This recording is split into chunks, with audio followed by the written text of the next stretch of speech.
WhatsApp வழியாக English cafe மூலம் உங்களுடைய ஓய்வு நேரத்தில் ஆங்கிலம் கற்கலாம். மேலும் விவரங்களுக்கு 7418809324 இந்த நம்பருக்கு வாட்ஸ்அப் பண்ணுங்க.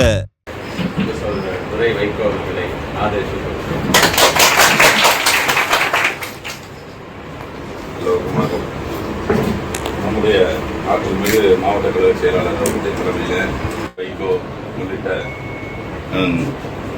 எல்லாருக்கும் இந்த நேரத்தில் வாழ்த்துக்களை தெரிவித்துக் கொள்கின்றேன். அப்படிப்பட்ட சீரர்களுடைய கோட்டமாக தலைவர் இருக்கின்ற கட்டளையை ஏற்று செயல்படுகின்ற ஒரு கொள்கை காட்ட கூட்டமாக நான் வைகோவர்களை மிக அருமையாக படித்தவர். சொல்களை எல்லாம் எங்க அப்பா ஒரு மகன் மாதிரி தான் பாவிச்சார்.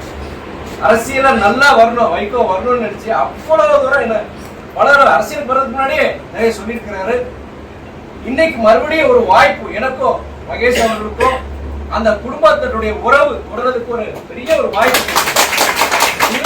அதிமுக உறவு மாத்திரம் கிடையாது, ஐயா அன்பில் தர்மலிங்கம் அவருடைய குடும்பமும் சரி, எங்களுடைய இயக்கத்தந்தை வைகோ அவருடைய குடும்பம், 2 குடும்பம் முறையா அவரு கூட்டத்துக்கு அழைச்சிருந்தார். சிறுபான்மையினருடைய மணிப்பூர் சம்பவம், கொடுமையான அந்த மணிப்பூர் சம்பவங்களை கண்டிச்சு ஒன்றிய நான் சொல்ற மாதிரி அவரு இனிய நிறைய கத்துக்க வேண்டியது இருக்கு. அரசியலுக்கு நிறைய கத்துக்க வேண்டியது இருக்கு. இந்த தொகுதியை பொறுத்தவரைக்கு எனக்கு பெரிய ஒரு பக்கபலம் சகோதரர் மகேஷ் அவர் சரி நம்முடைய சட்டமன்ற உறுப்பினர் கிட்டத்தட்ட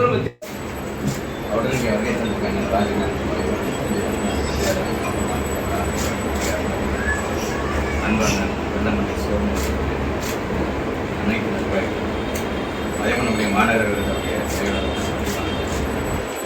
உரையாற்றி அமர்ந்திருக்கிற நம்முடைய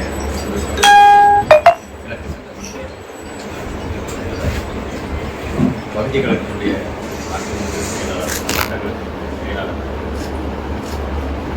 தொடர்ந்து இங்கே உரையாற்றிய பொழுது நான் வெற்றி பெற்று ஆக வேண்டும் என்று சொல்வதை காட்டிலும் ஒட்டுமொத்தமாக பாண்டிச்சேரியும் சேர்த்திருக்கின்ற 40 நாடாளுமன்றத்தில் திருச்சியை ஒரு முன்மாதிரி நாடாளுமன்ற தொகுதியாக நான் மாற்றி காட்டுவேன் என்ற உரையை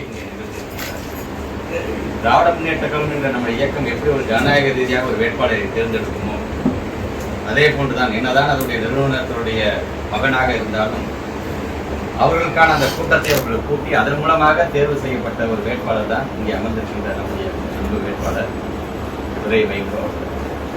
ஜனநாயக ரீதியாக இன்றைக்கு அவர்களும் ஒரு வேட்பாளரை தேர்ந்தெடுத்திருக்கிறார். வேட்பாளராக இருந்து பிறகு வேட்பாளராக ஆகி ஏப்ரல் 19 அதிகப்படியான வாக்குகள் பெற்று ஜூன் 4 என்று எண்ணும் பொழுது நமது நாடாளுமன்ற திருச்சி நாடாளுமன்ற தொகுதியினுடைய நாடாளுமன்ற உறுப்பினர் என்கின்ற அந்த நிலையை அடைய இன்றைக்கு நம்முடைய இயக்கத்தினுடைய தலைவர் நம்முடைய மாண்பு தமிழ்நாட்டு முதலமைச்சர் அவர்களை பொறுத்த வரைக்கும் ஒரு ஆளுங்கட்சியாக இன்றைக்கு நாம் பொறுப்பேற்ற பிறகு ஒரு ஆட்சி மாற்றம் ஏற்பட்ட பிறகு அதான் ஆளுங்கட்சி ஆயிட்டமே என்று இல்லாமல் அன்றிலிருந்து உங்களுக்கே தெரியும் பகுதி கழக செயலாளரும் வட்டக்கழகத்துடைய செயலாளரும் எப்படி நாம் பணியாற்றி கொண்டிருக்கணும் இயக்கத்தில் குறிப்பாக ஒவ்வொரு நிலையிலும் நம்மளை எப்படி அவர் செதுக்கி இன்றைக்கு கொண்டு வந்திருக்கின்றார். அது BLA 2 அமைப்பதாக இருந்தாலும் சரி, அதே போன்று அதன் கீழ் இருக்கின்ற கூட்டுறவு கமிட்டியை அமைப்பதாக இருந்தாலும் சரி, இன்றைக்கு இதெல்லாம் முழுமையாக அமைத்துவிட்டு நம்முடைய பணி என்ன என்பதை முதலில் தெல்ல தெளிவாக நாம் உணர்ந்து கொள்ள வேண்டும் என்ற விதத்தில் இன்றைக்கு அதையும் அவர் செய்திருக்கின்றார்.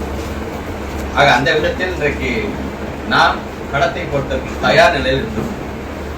நமக்கு வேட்பாளர் யார் என்று தெரிந்தாகிவிட்டது. ஆக இனி நாம் களத்தில் எப்படி நாம் வாக்கு சேகரிக்க வேண்டும் என்பதை நம்ம அனைவரும் அறிந்ததுதான். இல்லம் தேடி ஸ்டாலின் குரல் இந்த வகையில் ஏற்கனவே நம்ம ஒவ்வொரு பகுதியாக அந்த BLA 2 மூலமாக நம்ம ஏற்கனவே வேலையை ஆரம்பிச்சிட்டோம். இதுதான் இன்றைக்கு நமக்கு கூடுதல் பலமாக நம்முடைய மாண்பு தமிழ்நாட்டு முதலமைச்சருடைய அந்த தேர்தல் அறிக்கை. அந்த தேர்தல் அறிக்கையில் அதிகப்படியாக நிறைய இருக்கு விஷயம். அதில் குறிப்பாக நம்முடைய திருச்சி மாவட்டத்திற்கு தேவையானதை குறிப்பிட்டு அதில் குறிப்பாக பொதுமக்களுக்கு எது தேவை இன்றைக்கு உரையாற்றி அமர்ந்த போது சொன்னாங்க பார்த்தீங்களா, பெட்ரோல் விலை டீசல் விலை 75 ரூபாய் 65 ரூபாய் என்பதாக இருந்தாலும் அது கேஸ் சிலிண்டர் விலை 500 ரூபாயாக நாம் வழங்குவோம் என்று சொல்கின்ற அந்த விதமாக இருந்தாலும் இதையெல்லாம் மக்களிடம் இது ரொம்ப ஈஸியாக போகக்கூடியது. மாநில உரிமைகள் மாநில சுயாட்சி ஆப்ஷன் சட்டத்தில் திருத்தங்கள் எல்லாம் உங்களுக்கு தெரியாது. என்னதான் சார் தெரியும், இதெல்லாம் சொன்னா புரியாது, உங்களுக்கு தான் தெரியும். அது எடுத்து சொல்லியிருந்தார் நிலை. நான் சொன்ன மாதிரி BLA 2 BLC நம்ம வேலை வாங்க உங்கள் தொகுதி முதலமைச்சர் என்ற வகையில் ஏறத்தாழ இந்த 33 மாதத்துல 16,90,000 பேர் மனுக்களுக்கு நாம் தீர்வு கொண்டு வந்தாலும் சரி, எல்லா விதத்திலும் ஒரு பயனாளி கண்டிப்பா இருக்கிறாங்க. நம்மளை பார்த்தா அவருக்கு வெறுப்பெல்லாம் வராது. அவருக்கு ஆளுங்கட்சி சொன்னீங்க இதை செஞ்சியா அப்படின்னு யாரும் வராது. ஏன்னா படிப்படியாக நம்ம செஞ்சுட்டு இருக்கோம், சொன்னதை நம்ம செஞ்சு கொடுத்துட்டு இருக்கோம். அதே நம்ம சமாதானப்படுத்துறதையும் அவங்க கேட்காம அவங்க சும்மா அவங்க குறையே சொல்லிட்டு இருந்தாங்க. பரவாயில்லமா உங்களுக்கு எது நல்லதோ அதுங்க அந்த வாக்குறுதிகளும் சொல்லிட்டு வரது. அந்த மாதிரி தான் நம்மளுடைய செயல்பாடு இருக்கணும். நான் இவ்வளவு செஞ்சமே அன்னைக்கு கேட்கும்போது இது செஞ்ச மாதிரி சொல்லி காமிக்கணும் அவசியம் கிடையாது. நமக்கு நம்ம வேலையே அதுதான். அமைச்சராக இருந்தால் நம்ம அவருக்கான சேவகர்கள் தான். நானா தான் சார் இன்னைக்கு வரணும் தொகுதிக்கு போகும்போது எங்களை வாழ்த்தி பேசுறவங்களும் இருப்பாங்க, திட்டவங்களும் இருப்பாங்க செய்வாங்க. எல்லாத்தையும் ஒரே மாதிரியே பார்ப்போம். நம்ம அவருடைய மனத்தை வெல்ல வேண்டும். அவளோட மனத்தை வெல்லாதான் இந்த நாடாளுமன்றத்தை நாம் வெல்ல. வாட்ஸ்அப் வழியாக இங்கிலீஷ் கஃபே மூலம் உங்களுடைய ஓய்வு நேரத்தில் ஆங்கிலம் கற்கலாம். மேலும் விவரங்களுக்கு 7418809324 இந்த நம்பருக்கு வாட்ஸ்அப் பண்ணுங்க.